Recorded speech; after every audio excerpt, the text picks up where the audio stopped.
Yo, what's up? My name is SUBCHVRGE. Today I'm going to be breaking down the main bass behind my track Squishy Riddim, which is out right now, so go feel free to listen to it. I will leave a link down in the description below.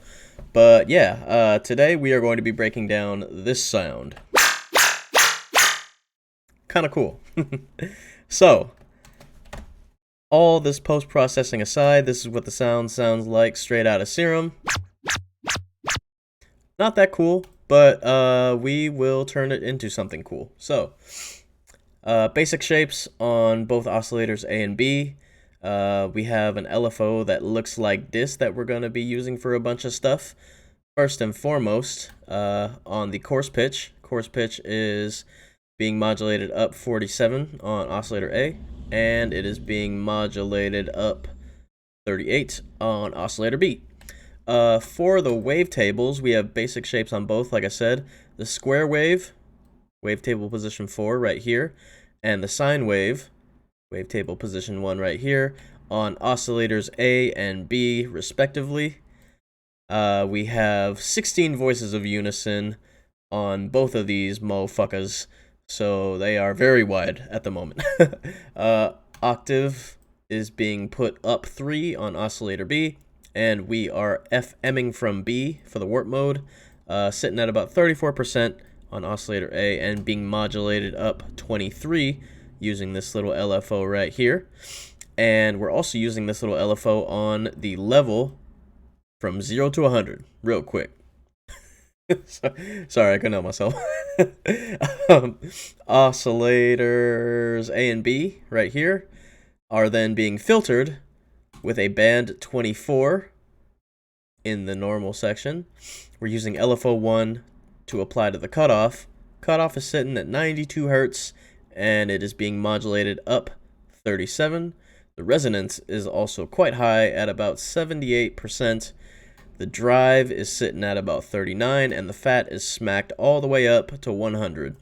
Also, before I forget, oscillator B's warp mode is sync window, and it's sitting at about 420. Nice. Levels all the way down. Detune is cranked on this one, and it's sitting at about 12 o'clock on this one. So, let's head into the post-processing inside of Serum. Hyperdimension, dimension size is all the way down, and the mix is sitting at about half. Distortion, tube distortion, sitting at 63%, and it is cranked all the way up on the dry wet. And multiband compression, right here, with 11 dB of gain. So it doesn't sound too cool quite yet, but that's where the magic of post-processing comes in. So let's break down some of these sounds. Immediately off the bat, we have a frequency shifter. I just really like the kind of tones that the frequency shifter added in this particular patch.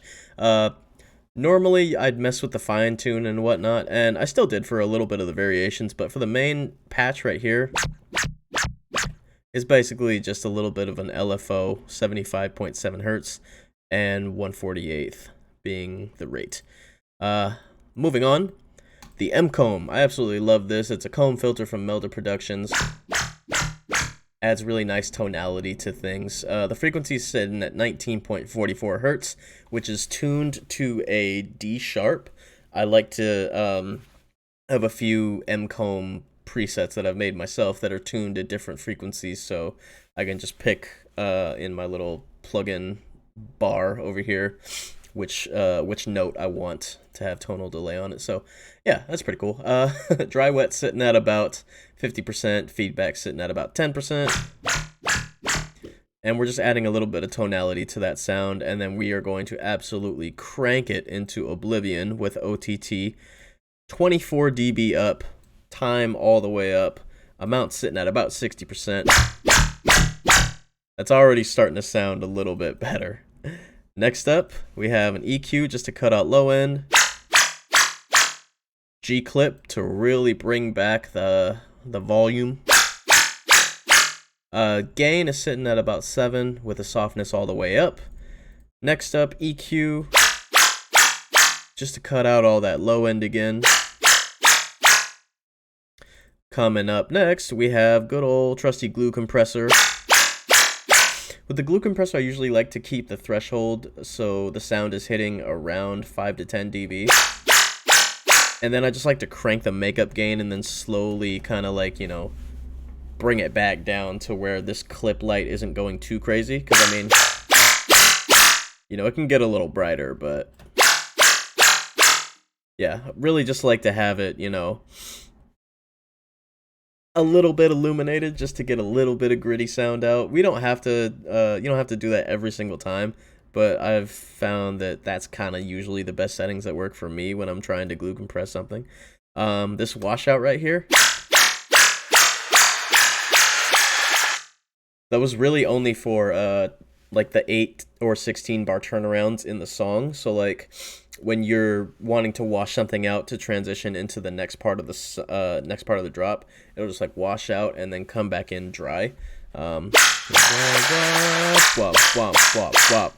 Yeah, so those are really fun to do with any basses. You can throw a washout on the whole bass group and wash out the whole bass group of a song and kind of, you know, drag it back in slowly but surely that way.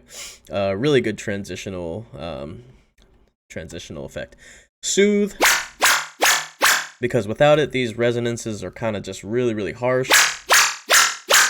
So just put Soothe on there to mask it a bit, which is really cool. Utility, just kind of dragging the sound back down a little bit because it was very, very loud.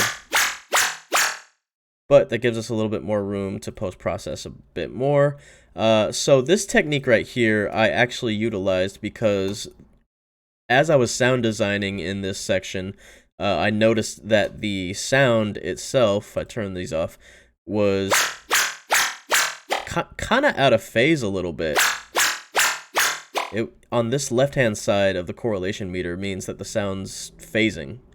So there was the possibility of phase cancellation, which, if you're familiar with phase cancellation, it is not good. It is not a good thing. It has the potential to kind of just like take away parts of your mix in certain speaker setups.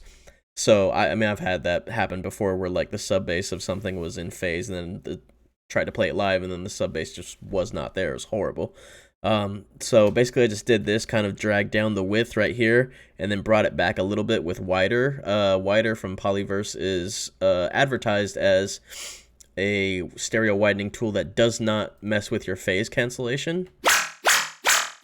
And that is accurate, since the correlation meter is in the right hand side. Typically we'd want it to be like, you know, somewhere over here, but I mean, I'll take this, you know what I mean? Because this is like, the unison was cranked up to 16 on these, and it was, yeah, it was a very wide sound as it was. So anything to keep it in phase, right? So moving on, another soothe, just to really kind of, again, tackle those really harsh frequencies. Last but not least, a G clip on hard clip to bring it all together, get that sound nice and chunky again. And yeah, that is pretty much it. I hope you enjoyed this little breakdown. It was very fun to make this song, and I thought I would give you just an insight on how I built the main bass. If you like this video, definitely feel free to like, comment, subscribe. I'm going to be doing a few more like this in the future, giving away some stems, samples, whatever, you know. Yeah, I try not to gatekeep too much information, because I really like when artists share their kind of, you know, their whole workflow and are very open about their songwriting process. And I definitely realize that, you know, some artists may have secrets I want to keep. I kind of have a few secrets I want to keep, but, you know, I'll give them away eventually, I'm sure. Anyway, thank you so much for checking the video out. Definitely, like I said, feel free to like, comment, subscribe, and yeah, I will see you guys in the next one. Peace.